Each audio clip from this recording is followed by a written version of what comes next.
everyone. I'm Mandy Aguilar from North Texas Teen Book Festival and the Irving Public Library. And today we're doing something a little bit different. Instead of talking about teen literature, we are here with some amazing picture book authors and illustrators. So we'll be talking about children's literature instead. For all of our friends who are watching us live, please be sure to leave comments wherever you're watching and with questions for our authors, and we'll get to as many of those as we can. I would love to introduce our four fabulous authors. We have Vashti Harrison, Daria Peoples-Riley, Dan Santat, and Yuyi Morales. Now I would love for all of you to tell us a little bit about yourselves and the latest book that you'd like to talk about. Would anyone like to go first? Ladies first. I can start. My name is Giulia Morales, and I make picture books. I am in love with picture books. I have many books that I have written and illustrated as well. The one I wanted to share today, my latest book is not the one I was going to share today, but I'll show them to you. Is Dreamers. This is a version of a Spanish version of it's called Soñadores. This is my latest book, but the one I'm going to share with everybody today is actually the story of Niño Versus the World. This is one of my creations, kind of like my alter ego, kind of like that. And this is the book I'm going to be presenting. Wonderful. Who's next? I'll go next. All right. So my name is Vashti Harrison. I am an author and illustrator. The books that I've written and illustrated are all technically middle grade, so they're collections of biographies of real people, but I also work as an illustrator and illustrate picture books like Soulway and Hair Love that you might have heard of. My latest book is called Little Legends, Exceptional Men in Black History. But today, the one that I want to talk about is my second book, Little Dreamers, Visionary Women Around the World. It's about women artists and scientists, and put a lot of work into that book and didn't get to talk about it enough. Awesome, thank you. Daria, go ahead. I'm Daria Peoples-Riley. I'm an author and illustrator of picture books. And the book that I'll be talking about today is my second book. It is the companion book to This Is It. It's called I Got Next. And it's special to me because basketball is my first love. And I got to tell about it a little bit in a picture book. Okay, thank you. I am Dan Santat. I am a children's book author, illustrator. I also have been known to do some graphic novels. The one that I think the site was plugging was After the Fall. This is actually one of my favorite books, is a love letter to my wife and how she overcame, I wouldn't say overcame, but she battled her depression and anxiety. But today, it just occurred to me that today falls on the same day as a book release for this book, Little Fox and the Wild Imagination, written by SNL writer and Lonely Island co-star, Mr. Yorma Taccone, who will also be on Seth Meyers' show tonight to talk about the book. Happy book birthday. Thank you, thank you. All right, so all of you are both author and illustrator, and I was wondering if you have a favorite illustration in your book. Oh. I'll go last on all questions. Ladies first, please. I can start. So my book follows a very particular pattern. I use the same character on every single page, and they're kind of positioned the same way. So the way I get to really be creative is with the background and with the costumes. And one that I had a lot of fun with was one of my favorite artists, sister, Karida Kent, who is a modern artist who worked in screen printing and made serigraphs. She's very famous for these bold messages she made. I couldn't copy her work exactly, so I had to make my own Vashti version of her art, and I feel very proud of having done my best there. I also did one for Peggy Guggenheim, who collected very famous artwork, so I had to make my own version of like a Pollock and a Brunelleschi and had to put a lot of work into it. Awesome. Who's next? I can go next. All right, Gigi. With Niño Wrestles the World, it's a story about a boy who is a wrestler, like in the tradition of the Mexican wrestling, which is called lucha libre. And when I made this book, what I was actually doing was kind of like exercising my own fears. The things that I put in here, the beings that Niño wrestles against are things that I used to be afraid of when I was a little child. And what I did is then I created a story about them. I made paintings about them. And in a way that helped me get to know my fears a little better and kind of conquer them in that way, which is in a really playful way. It is in the way that you actually get to know your fears a little better, and then you end up even wrestling and playing with them. So one of my favorite, it's not necessarily like my favorite image, but I love making the character of Cabeza Olmeca, which is this wrestler right here. And here in Mexico, actually in the region where I was born, these Olmec heads are huge sculptures that were found buried in the ground, and they were made probably more than 3,000 years ago. And nobody really knows exactly who they are. So to me, when I was a child, I will hear about Cabezas Olmecas, I always thought that they were very mysterious. And you might see like Cabeza Olmeca is made of basalt rock, and he has kind of like a helmet. That's how they are depicted. That's how they were called. And when I was a child, some people will say that Cabeza Olmecas actually were beings that came from outer space to visit us here in Earth, and that then the humans here in Earth, the Mexicans, the ancient Mexicans, had created these sculptures inspired in these beings that have come to visit us. And to me, that blew my mind. And then, you know, they became these very interesting and mysterious beings that then I recreated into a wrestler, so that Niño will wrestle his fear for Cabeza Olmecas. Thank you. Daria?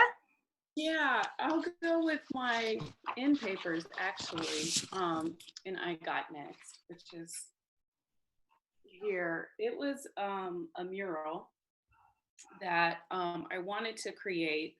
For me, public art was really, really important because I hate to admit this, but I honestly had not walked into an art museum until probably 4 years ago. I just didn't grow up with access to it. But public art was always accessible to me, and it was really important that I really paid attention to it, and I wanted my readers to pay attention to public art as well, and to look for art everywhere. So I wanted to open the book that way.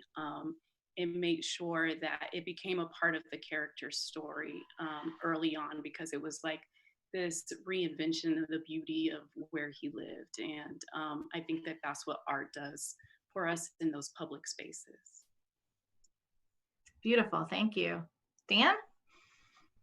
So I wouldn't say this was well, I guess I have a lot of favorites, but I don't think I can reveal my favorite because it's the ending of the book. So I don't want to spoil the ending. But for most folks, you know, whenever I talk about this book, this happens to be the favorite spread that everyone talks about.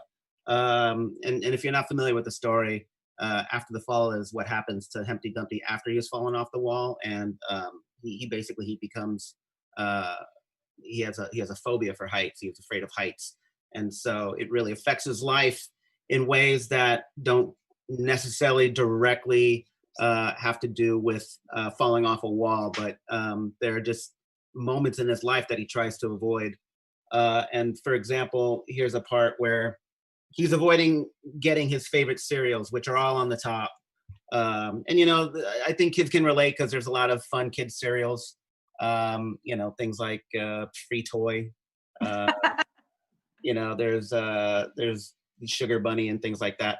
Funny thing is, I actually went to a store, and they had like one of these like knockoff cereals, and there was one that was called Fruit Rings, and the crazy part was that the box was red. There was a green parrot, and it was called. And I had called it Fruit Hoops, and it was just a really weird moment because I had illustrated the book before I saw the box of cereal, and I just had this weird moment in my mind. But I mean, I think for me, like addressing the solution to the problem, just, you know, with saturation of color, you know, having the really saturated colors on the top to be really appealing, and then all the unappealing grown-up cereals on the bottom, like Fiber Flakes and Bland, which are probably the cereals I would eat now. But yeah, this is just one of many spreads in this book that I'm particularly fond of. I will say, Dan, that when my 6-year-old son and I read that book together, we spent the most time on that spread, like looking at every single box of cereal and deciding which one would taste good and which one would be gross. You come up with cereals and then you go out into the open and you're like, oh, it's not far off from what I thought of. Okay, I wanted to just briefly touch on each of your books real fast. Vashti, do you have a favorite subject in your book, in Little Dreamers? Well, so the entire book is about women artists and scientists, people who were visionaries, who were thinking about things long before many others. So there are a lot of themes that kind of connect with a lot of these women, being that they were not appreciated in their time. They were often told they were crazy or too idealistic. But in terms of specific subject, I suppose I have a soft spot for the artists. I definitely have a soft spot for children's book illustrators. So there are two people who I lean on the most. Gaio Fujikawa is one of my favorites because she was a pioneer in children's book illustrating, and then Mary Blair, who was a colorist who worked at the Disney Studios but also illustrated children's picture books. So maybe the subject I like the most is creating stories and beautiful art for children. Thank you. Daria, I noticed in both of your books, there's a shadow that is kind of following your main character. Could you tell us a little bit about the inspiration for that? Sure. You know, when I talk to students about when I take This Is It and I Got Next to school visits, we talk about inner voice. And we talk about the ability of listening to that inner voice and whether or not it's a positive, affirming voice, or if it's a negative voice. And so I wanted to give that voice a visual representation, and what better to do that than our shadow, because it's the one thing that follows us like our voice everywhere we go. And but the voices in I Got Next and This Is It take on a personality of their own, because that's really who we need to become within ourselves in order to see it, you know, manifested in our life. So that's what I talk about. With This Is It, it was my very first book. It was my debut book. And so she really did take on the personality of Sasha Fierce, right? Like on the outside, you had this very insecure ballerina that did not want to show up for this audition. But on the inside, she had prepped and prepared. And so this Sasha Fierce had to present herself to her and remind her of who she was. And I Got Next is a similar voice, but is that more like a coach and that inner coach. So many days when I was playing basketball, that's the thing about basketball, is you can play yourself. And so a lot of that imagination happens in your mind where your inner voice is the opponent, and it's the coach as well that's getting you ready and prepared for the game. So that's what those shadows represent. And it really was just a great device that I could use to show the inner workings of what voice sounds like and feels like and looks like on the outside. Thank you. My next question is for Giulia. You mentioned some of the, or at least one of the characters that Niño fights in the book. And I was wondering if you had any feedback from readers, if they had a couple of favorites. Which of the opponents really jumps out to your readers? Ooh. Well, usually La Llorona. And La Llorona, I'm gonna look for her. Well, I represented her here, La Llorona. And La Llorona is, as soon as I mention the name La Llorona among children, especially Latino children, Latinx children, they immediately know what I'm talking about, because La Llorona is the most Mexican, the most famous Mexican ghost.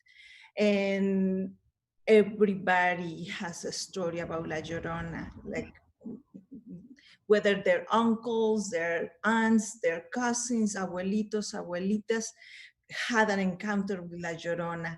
And the way that you recognize La Llorona is because she cries.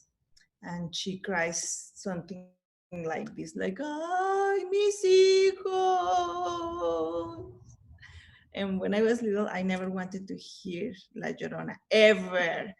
But most children know about La Llorona because whether they had been told by someone they know that La Llorona was by the river, or they hear her one night or something like that.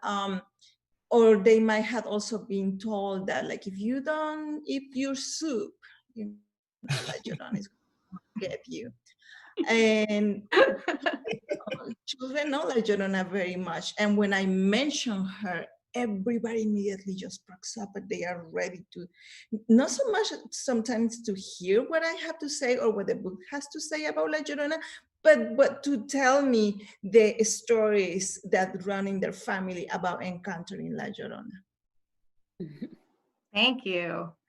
I think when my husband read this with our son, he mentioned her as well, because he was scared of her as a child.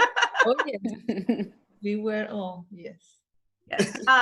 And Dan, you mentioned that After the Fall was about your wife's anxiety and depression. Of course, anxiety is when we have fears that aren't necessarily real fears. How did that turn into a book about Humpty Dumpty? You know, originally I wanted to do a story that kids could relate to about just being able to get back up after failure.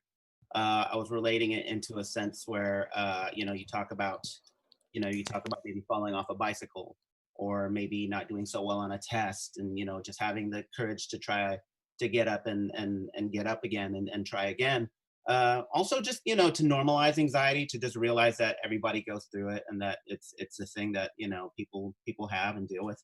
And then while I was working on the book, I think what happened in the process was just, I get a lot of inspiration from family. Beagle was about the birth of my son. Are We There Yet was about my other son. And After the Fall, it just seemed perfect, because throughout the entire story, we're working through Humpty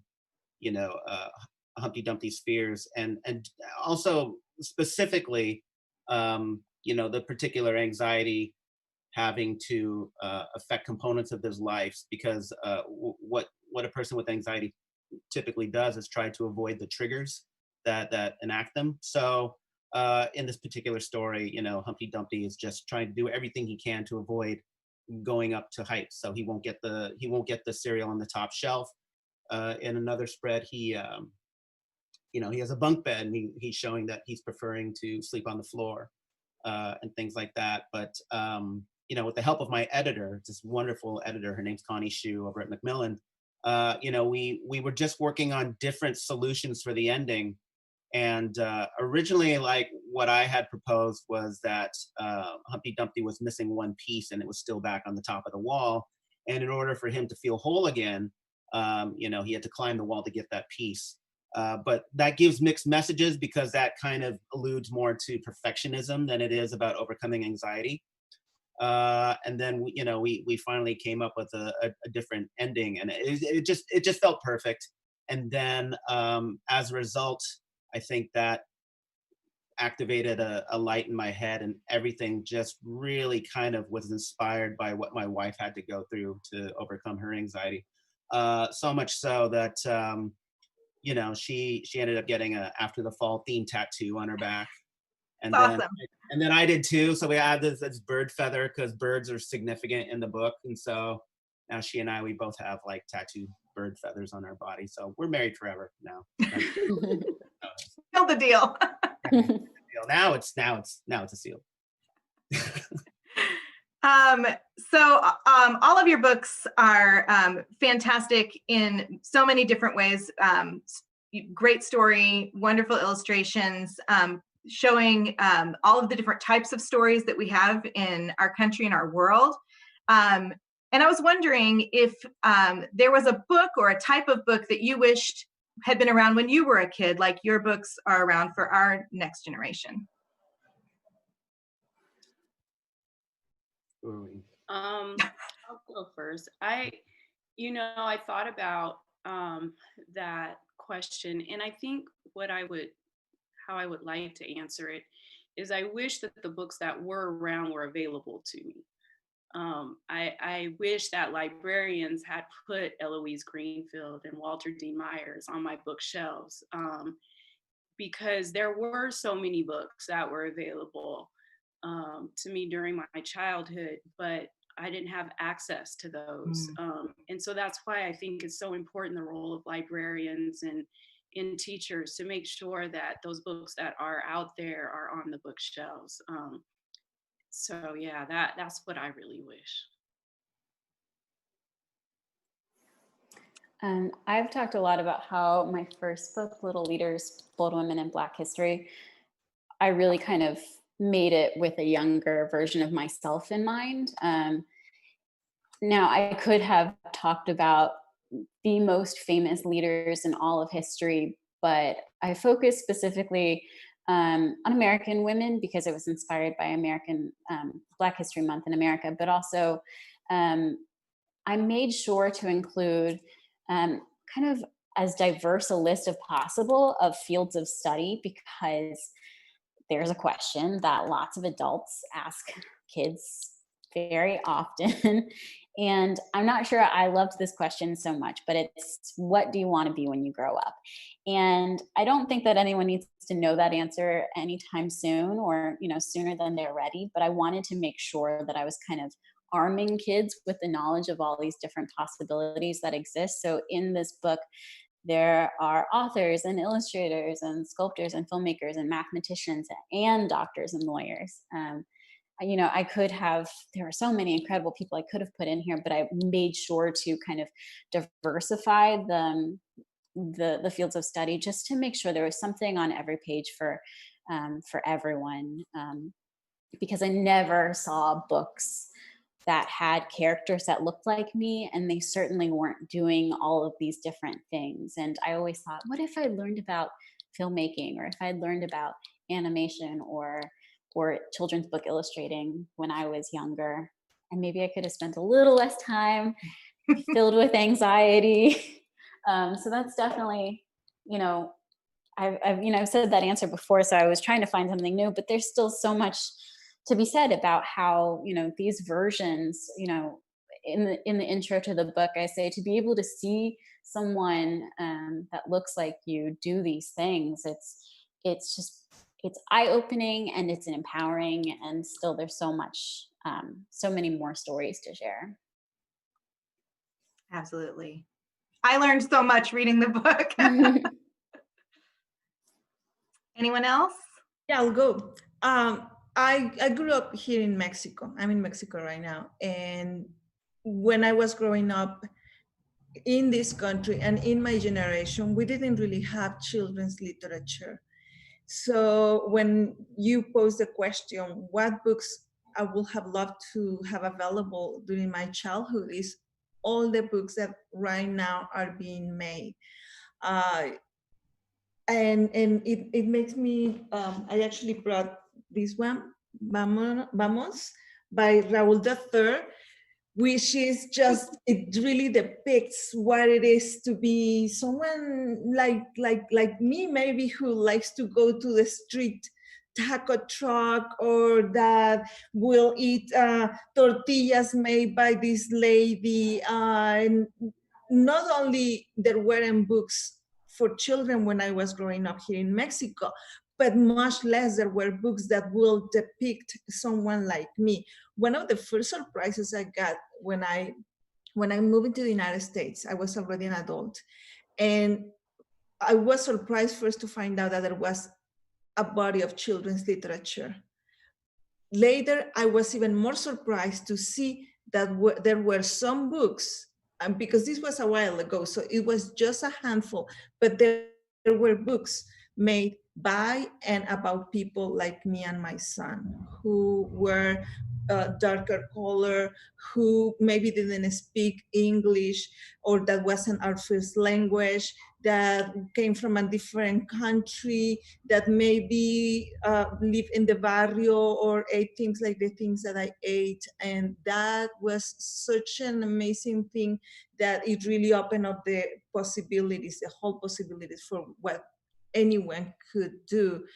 And now that we see artists like Raúl III and many other authors and illustrators making these books, I just get excited and even emotional when I see the work that they are doing. Awesome, thank you. And for me, I think I don't know, a particular genre. I don't know what you could say. I guess own voices is a relevant answer. I grew up in a very white rural town, very just very Christian and like just quiet.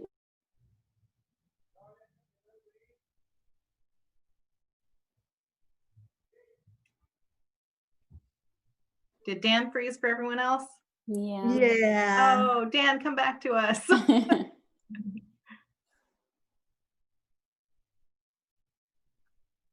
right, I'll send a little chat, I guess. Yeah.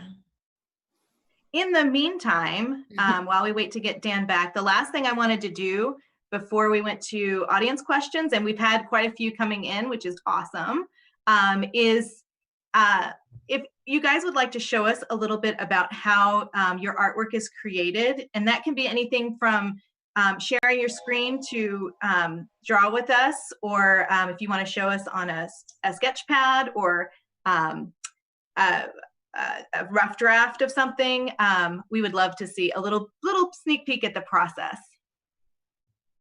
And would anyone like to volunteer to go first? I can go first. Right now I'm working in a book, and the way I usually start is with notes. So I have actually here my sketchbook with notes, and you might not see a lot. These are just studies that I've been doing. And after I come up with notes and just drawings, things that I copy, I use references, and then I look at them a lot. Then I usually start making the small drawings. But the small drawings I'm gonna show you are actually from my book, Niño. And let me see, we can use this, I think. Because my drawings, let me see, I'm gonna get a piece of paper so I can show you, because I use this tracing paper to make very, very small drawings. And you might see them, they are kind of like ants. You barely see them, because to me it's very important that the seed of the book and the seed of the images is something that I can hold them. I am okay with them. This might happen to many of you, that when you try to create something, sometimes the task seems so enormous that you freeze. that happens to me a lot. So I try to start in a way that doesn't intimidate me. Something that I can easily erase and draw again. Hi, Dan. I don't want to hold things up, so we can keep rolling. I don't mean to interrupt. Go ahead. Okay. Well, you can go next, and then you tell us this. It's really interesting. It was really interesting. Come on. So right now, Dan, I'm just telling them a little bit of how I make my books, how I start. Oh yeah, then go ahead. Yeah. Okay. And what I was telling them is that most of the time I don't even feel very capable. So I try to help myself by starting with very little things. And one of those is like the sketches that I show you, and they're just so tiny you can barely see them. But from that, then I can start growing things. And then I'm gonna show you, then I will make a drawing, and then I will make it more refined, something like this. These are las hermanitas having a tantrum. And I told you before about here, Cabeza Olmeca, and then I made a more refined drawing of Cabeza Olmeca. So most lately, I do a lot of things by hand on my drawing table, including painting papers and doing the line drawings. Like I paint papers with my acrylics and just make different colors with textures, because then eventually I'm gonna put all of that inside of my computer. And inside of my computer, I'm gonna paint pretty much in the same way I will paint, as if I had my brushes and jars of paint out here. But now I do it in the computer because it allows me a lot more flexibility and choices, but it's not very differently. I use my pen with my tablet, and once I have scanned everything in there, I start coloring the work that I have with me. And eventually one day it will become a book. Excellent. Thank you. Dan, did you want to go next so that you could finish talking while you show us your work? Sure. So pertaining to the last question, American-born Chinese, that's my answer. Like I grew up, just as a lonely Asian kid, and that book spoke to my soul. And, I just think it's important that, when you have a community of diverse people all across the country, like there's a really huge impact that comes when you feel like there's a book that's made specifically for you. So like, any book out there I think is amazing. Now to answer the question about my technique, I'm very similar to Giulia, where I'm just doing like random textures like this, just scanning it into my computer, and just, while my wife and I are watching 90 Day Fiance, I'll turn my brain off and just make like random textures, and I'll scan them in. And let's see, I'll I'll show you my process here on my computer. So, I work on an iMac. The reason why I do a lot of computer work is because a lot of the time, I'm just working on multiple projects at once. So like currently I'm working on 4 different books, 2 of which are graphic novels. And so I'm constantly juggling projects. So I work on an iMac. I work on a drawing tablet. I've moved up to a Wacom Cintiq, which is basically like a video screen that you can draw on. And then you have this really nice digital pen where you can draw on the surface and it shows up on the screen using a program like Adobe Photoshop. It's a very powerful tool. You can do a lot of amazing things. So like, for example, if we take the Crate and Barrel catalog, like here, if I wanted to, I could Photoshop myself into it, and, I can have a nice COVID-free barbecue with this guy here on page 42.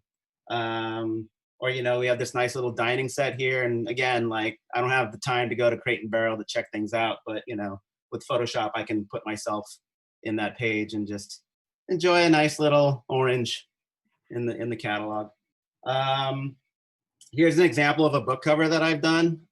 Usually what happens is that the art director will call me, and then we'll do sketches. And then once the sketches are approved, depending on how I want to approach it, this is a purely digital approach.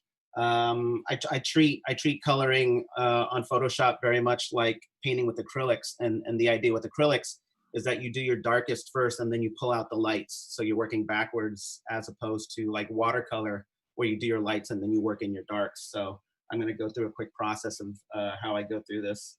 I'm basically blocking in my colors, and then you just start rendering little pieces at a time, and you're pulling in, you're pulling out your highlights slowly.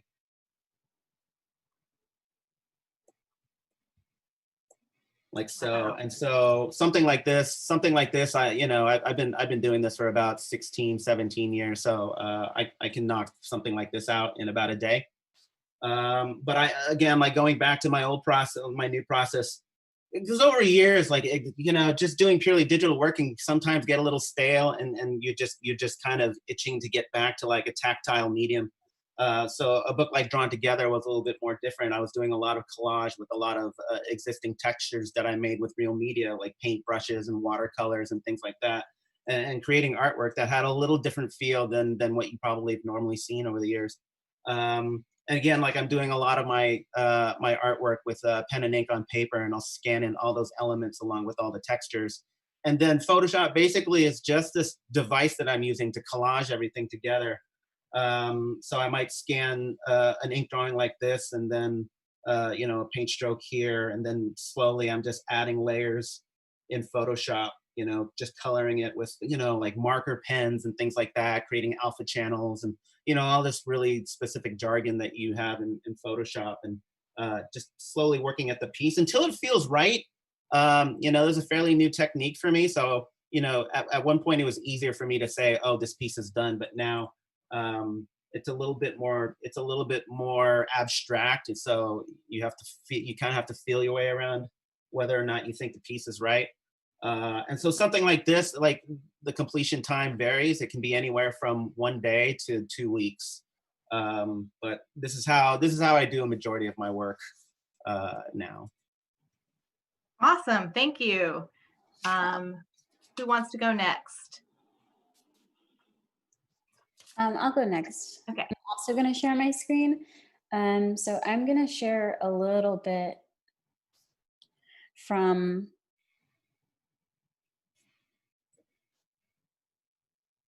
this book, Soy, that I illustrated, so you can see a little bit more of the painting process, the art process. So this is a sample drawing. So sometimes when I get asked to illustrate a book, I have to do a sample drawing early on before anything else to kind of show that I've got the chops to do it, or that, the team can kind of choose between a couple of different artists. But once I was locked in, I was the illustrator, I started really working on the character. Soy is a story about a little girl who has very dark skin and has to learn to love it. So I did a ton of character sketches in lots of different media. This is like marker on paper. Here I was really testing out different face shapes because her skin is very dark, and the first line of the book is Soy's skin is the color of midnight. So I thought, well, maybe it's important that she has these really big eyes, because maybe that's the only thing we see in some scenes, or I need her features to kind of really pop out, in potentially these really dark scenes. Eventually, let's see. Eventually, this is the one that, in this case, Lupita Nyong'o, the author, she had a lot of say in the book. So this is the one that she went with. And so I started really working on breaking down the character and doing all these different emotions, because Lupita's an actress, and I knew early going in that she was going to want to talk about these little subtle acting things that the character was going to need to do. And I was like, whew, that's a lot of work, but I'm going to practice. So I do a lot of sketches in all different types of media. I make a color palette pretty early on to kind of decide where things are going to go. I try to be really thoughtful about, what colors complement each other and how I can relate that to the different characters. So, for example, this is Soy's color, and her exact complement, I always put her mother in. So the colors are always kind of harmonious in those scenes. But it was really important to ask myself questions about, like, well, when Soy goes on a ride to the stars, what is the color of night and what is the color of the character night? What is the color of a star? And what is the color of our character named Day? And so I needed to find this hierarchy between what's the brightest thing in the scene and what's the darkest in the scene. It was a lot of fun, but also like a lot of thinking, a lot of planning goes into it. So here's kind of a breakdown of where I start out. So I do these thumbnail sketches. They're pretty small. I don't put a lot of thought into trying to get everything perfect. I just try to get the emotion, and usually that requires some light and dark, some values to help me feel like what is the mood of the scene. So once the character was kind of approved, I went back in and did the sketch phase with that character design. And there's the color. I usually go pretty quickly from sketch to color. Sometimes I don't even sketch too much. So this is a classic Vashti sketch. This is me working out where things are going to go on the page, the composition, and in my head, I got the rest of it. But when you're working with a client, sometimes you do have to clean things up so they understand exactly where things are going to go. So whereas I might go from here to final, I needed to clean things up. So here's the full sketch.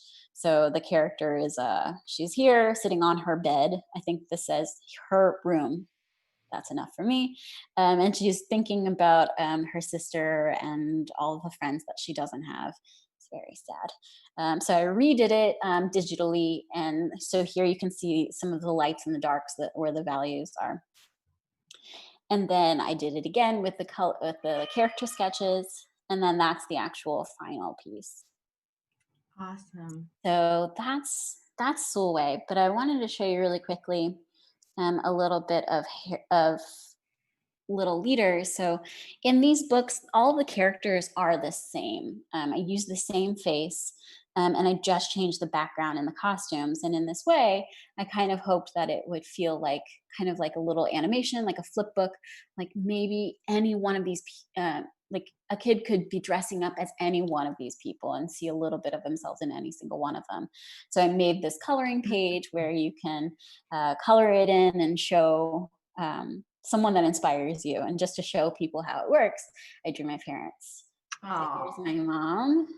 She used to have short hair. I gotta redo it with some longer hair, but she's got her iconic gold eyeshadow and her boots, and she's always in these kind of neutral colors. And then because I couldn't leave him out, here's my dad. Cute. I love it. My dad's like iconic, got this iconic sideways haircut, but I was like, oh no, my dad always has a hat on. So I gotta add the hat. And he always wears a Tampa Bay hat, but he tells people it stands for teddy bear because his name is Ted. So that's just a little bit of my work. Thank you. All right. And Daria? Yes, I'll try to screen share. Here we go.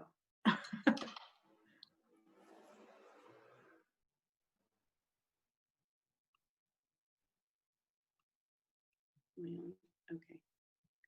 So every book that I make, I kind of created a little bit different. I like the book to inform the feel of it. And also, I mean, to be quite honest, I'm still really growing as an artist. So I like to explore a lot of different things right now.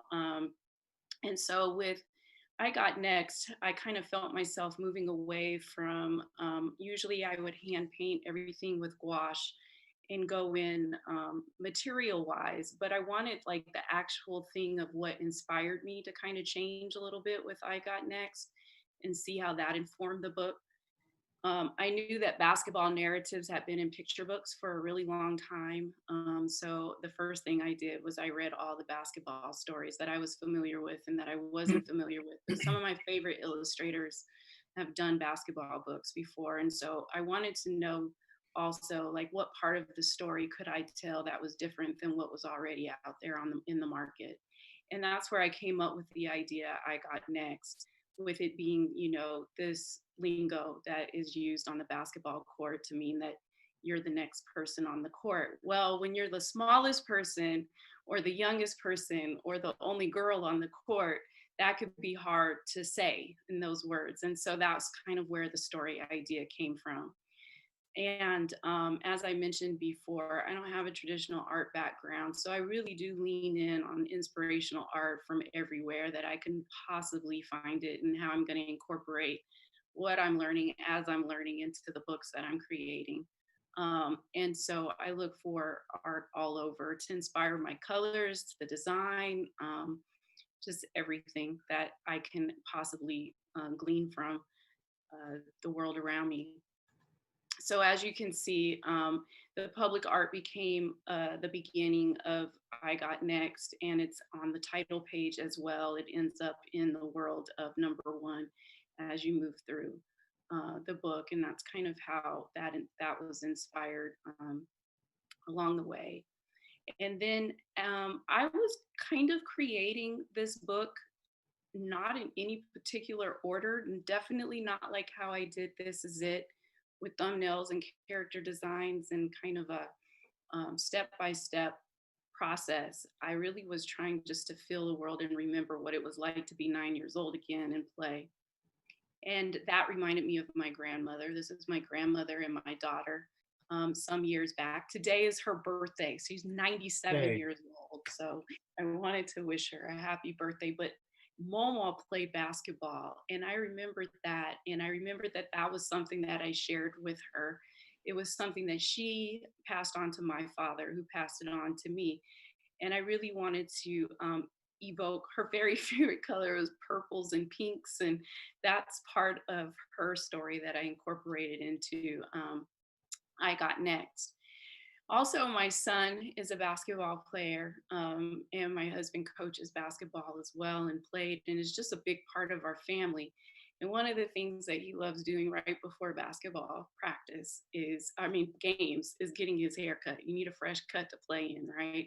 So that's how the story began, and he really inspired that.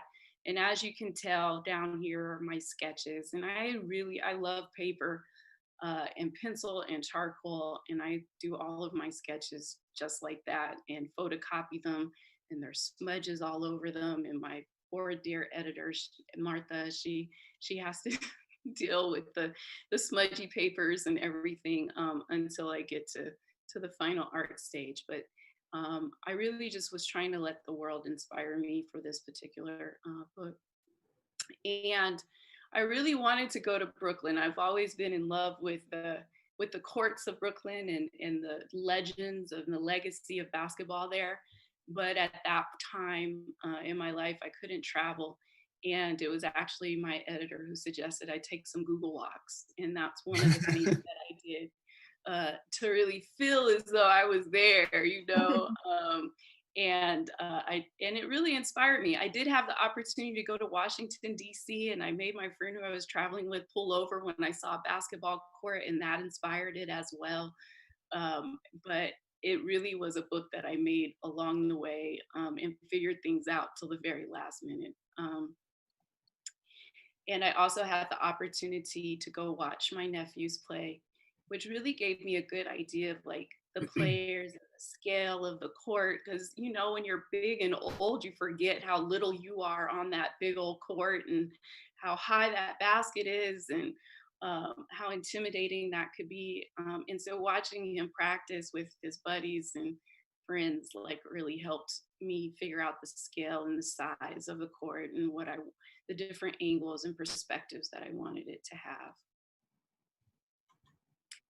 And lately I've been learning, my next book is coming out in April, and the whole book is created with oil paints, and I went completely 100% traditional. And this is kind of the process that I learned. I have the opportunity of being mentored by Floyd Cooper, and it's been a wonderful experience. He's like the master of subtractive painting, and he kind of helped me see the way I see and then figure out how to paint in a way that I really enjoyed it. So this is kind of the process for how I painted those paintings. And America, My Love, America, My Heart. And it's very traditional, but it's new to me and I've really been enjoying it. Thank you. All right. We are getting close. Oh, I'm sorry. Did you have a little bit more? No, I'm just kind of trying to figure out how to not screen share anymore. Maybe can you kick me off? There's a tab on the top of the screen that'll say stop sharing. It's a red button.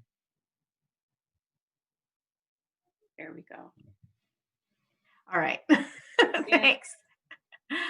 So we are getting a little bit close to the end, but I wanted some time to do audience questions. We've had quite a few great ones come in. And the first one, and also because we're starting to run out of time just a little bit, let's try to keep the answers as short but good as we can. And our first question came from Facebook from an 11-year-old fan, Allison. And she's from Texas, which is great. She loves and has read all of your books and wants to know that when you started to write, were there any bumps in the road, and how did you help yourself not give up, basically? I learned how to write from reading other books. And then I think the easiest way to ease into it is to try to imitate other people until you feel comfortable, and then you just set out on your own and try to write your own stuff. I mean, there's nothing wrong with fan fiction, really. When I was a kid, long before I ever thought I would be an illustrator, when I was in high school, I was really, really insecure about my writing ability, so much so that it was giving me like nightmares before my senior year of high school. And so I didn't take AP English, and I for a long time thought I was such a bad writer. But what that meant was when I got to college, I had to take my English writing requirement. And fortunately, since everyone has to take these classes, there are lots of different options. So you could take one on rock and roll, you can take one on politics. I ended up taking one on film, and I loved it so much. It was the first time I ever took a film class, and I realized once I had something that I wanted to say, my fear of writing disappeared. And just the act of being forced to write five-page papers, it was like, I don't have time to slow down. I'm just trying to get these ideas out. And I realized that I got over my fear pretty quickly once I just forced myself to do it, and I realized I had something to say. Awesome. I would say talk about your writing with your friends. If you have another writing partner or somebody who likes to write along with you, when you talk things out, a lot of times it helps you go back to your own writing and incorporate what you really meant to say in your writing. And that helps me a lot when I just talk things out. And I have friends that really want to talk about it all day, because it kind of takes all day sometimes to figure things out. For me, when I started admiring picture books, I wanted to write them, and I had no idea how to do it. Also, I wanted to write them, and I didn't even know enough English to do it. So I started a process of writing and learning, and I didn't have really anybody to share them with. And but eventually I did find people that had the same likes and the same passion for writing, also for making images, and that really helped me, because then you start sharing, and they have the patience for you to share your work, and you can see that it can grab someone's interest. But at the same time, I feel like if we are going to wait for someone to tell us, oh, what you wrote, I really like it, or I don't like it, when you are creating, your creation is so tender, is so fragile, because it is just the beginning. So I will say that be very, very proud of whatever you do, and be very caring of it. Don't, if you don't feel like sharing it, don't share it. It is yours, and it is yours, and that's all that counts. It is your voice, is what you want to say, no matter that it doesn't look like anybody else's. It is your own creation, and you have to be very protective of it, because if you just show it there and put it out there, you might find people who will not take the same care, and might just break you. It might break what you are doing, and you decide like, oh, I'm not good at doing this, and I'm just not good writing, I'm not good illustrator, so I'm gonna stop. Do not stop. Sometimes you might not have someone that supports you, that takes you by her or his hand. So you're going to have to be your own hand. You're going to have to be your own reader. And you're going to have to say the story I'm writing, the images I'm creating, they are valid because I made them. Oh, that's powerful. Thank you. Just enough time for one or two more questions. Charlotte from YouTube and Catherine from Facebook both wanted to know about writing and illustrating. What comes first? Does it kind of depend? Can you talk us quickly through that? For me, they come at the same time. Some pages are words, some pages are illustrations. I go back and forth and I figure it out throughout the whole thing. And I don't get one or the other, first or second. Yeah. Thanks. Anyone else? Yeah, for me, this is very similar too, but at the same time, usually I start with the words, but the words will be changing as I'm making the illustrations, because especially picture books are so much a conversation between these many ways of telling a story, which are not only words and not only images. Sometimes is the way that you pass the page, the colors that you use, and even the empty spaces. So when you integrate all of these things together, you finally are telling the story. So they might take turns for me. I do want to say for nonfiction, it has been always more helpful for me to do as much research as I can before going into the illustrations, because I've made some mistakes and some oversights by putting things into the art that were not reflective of how that person may have felt politically or emotionally about some subject. So in some cases, I'm always doing sketches while I'm researching, and I might put a lot of ideas down early, but it's usually, in the case of these books, they're very much informed by the research. For me, it's a push and pull process. So for the concept is tantamount. It's the most important part of the entire thing. And sometimes you might be able to illustrate what you want to say better than how you can express into words. And so typically when I make a picture book, I actually go through the illustrations first. I'm doing a wordless picture book first. And then if there's things in the narrative of the illustrations that aren't clear, that's when I start putting in the words. And I mean, from that process, I just find that the usage of words can be very economical, but also gives you an opportunity to be pretty poetic because you're not wasting your effort trying to describe the scene. All right. Oh, hi, kitty cat. We have a kitty cat on the screen. One last question, and I'm sorry to everyone whose questions we didn't quite get to, but we do kind of have to keep the time in mind. So the last question is one of my favorite questions to ask authors, and it came from Sandra on Facebook, and she wants to know if there is an author that you all look up to or who has influenced you. This is a great time to plug a favorite's work. To me, the author that influenced me when I was a kid was Gabriel Garcia Marquez. And what happened with him is that when I identified with his stories, I realized that I was a reader, something that I had not realized before. Thank you. My favorite book and my favorite author is Ashley Bryan, Beautiful Blackbird.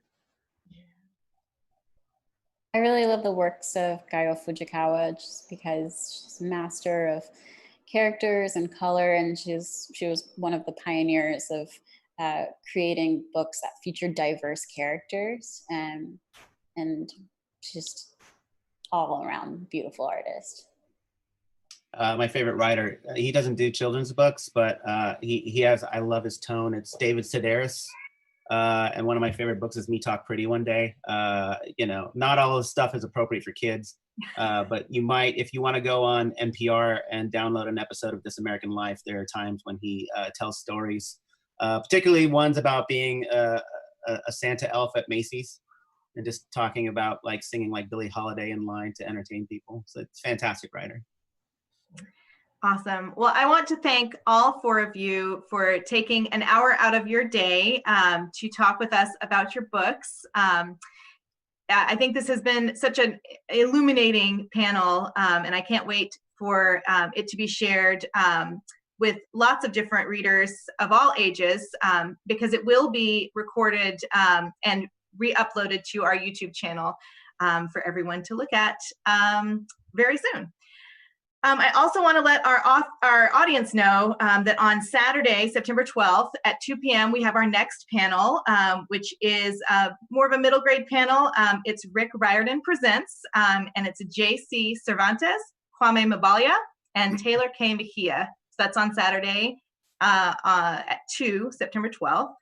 And once again, thank you all so much. We really appreciate it. And thank you for the wonderful books that you're putting out into the world. Thank you. It's an honor to be on the panel. Thank you. Thank you so much.